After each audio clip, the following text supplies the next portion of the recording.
My Big Fat Gypsy Wedding was great, right? Basically, it was like one of those Attenborough things, but with gypsies instead of polar bears. Come to me, woman. He let you look at a group of people you never get to see and judge them, but also laugh at them. So it had two things going on, judging and laughing. It looked like Star Trek, basically, but with sort of Irish people, like Irish Star Trek. It gave you, like, a deep cultural insight into what, like, thighs and arses look like, but one's from a forbidden world, you know? And they had all these garish outfits you could look down on and these dodgy cultural practices that were fun to condemn. It's not long before the grabbing begins. People said it was racist, but it wasn't, because none of them were black. And even if they had been, it wouldn't have been racist because you weren't laughing at their skin, but everything else about them. There was this thing called super injunctions, right? Which meant you weren't allowed to say things which everybody knew about, say, Ryan Giggs, except you were allowed to type about them as long as you did it on the internet, because the police can't find you on the internet because it doesn't have a postcode. Andrew Marr, right, he had a super injunction. I felt sorry for him because every week in that nice film at the start of his show, he had to drive to work in that little toy car they give him to make him look stupid and get the papers himself and go into the office knowing all the staff were talking about his super injunction thing and stand in the lift with his ears burning, which would have knacked. That's the price you pay for going on telly. Once someone's on telly, you have the right to know who they're sleeping with, or what they get up to in bed, or what's on their phone, or what their secret fears are, or what hand they wipe their arse with, or what it would look like if you kicked them over and pulled their pants down and stared right up their arsehole, because it's in the public interest. Ed Miliband, he's brilliant, right? He's like a boy who's won a competition to lead a party, but he always looks a bit worried, like he thinks someone's going to throw his satchel on the roof. But then, in June, right, Ed Miliband broke. He was being interviewed on the news about strikes, and he's standing there with his eyes, right? And they ask him what he thinks about the strikes, and he says, "These strikes are wrong at a time when negotiations are still going on." And then they ask him another question, and he says, "At a time when negotiations are still going on, I do believe these strikes are wrong." And then he says it again, right? "What I say is that the strikes are wrong when negotiations are still going on." And then he keeps saying it. "These strikes are wrong because negotiations are still going on." And you're thinking, I'm going mental, stop him saying it.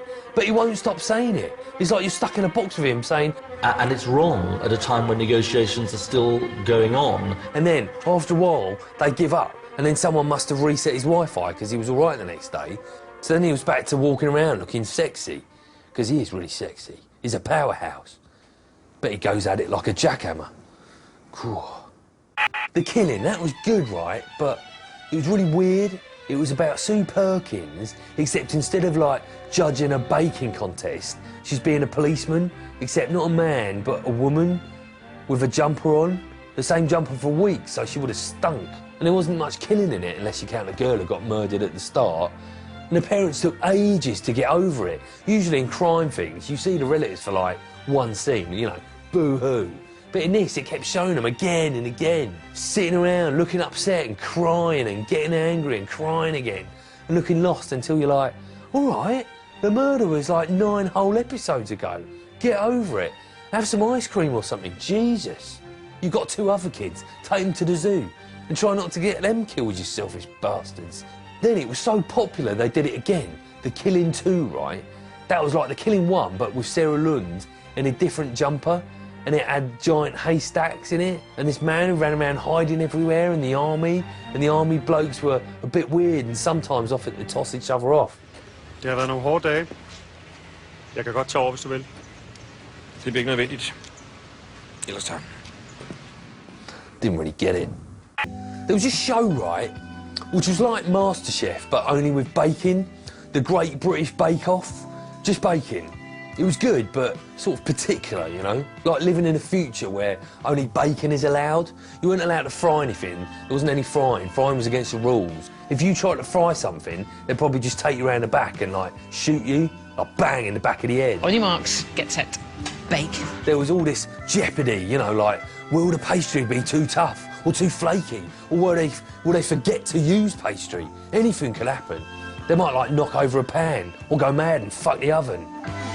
It all had this great footage of, like, things coming out of ovens and people looking at them and eating them and squirrels' bollocks and pies and cakes and everything. It was class.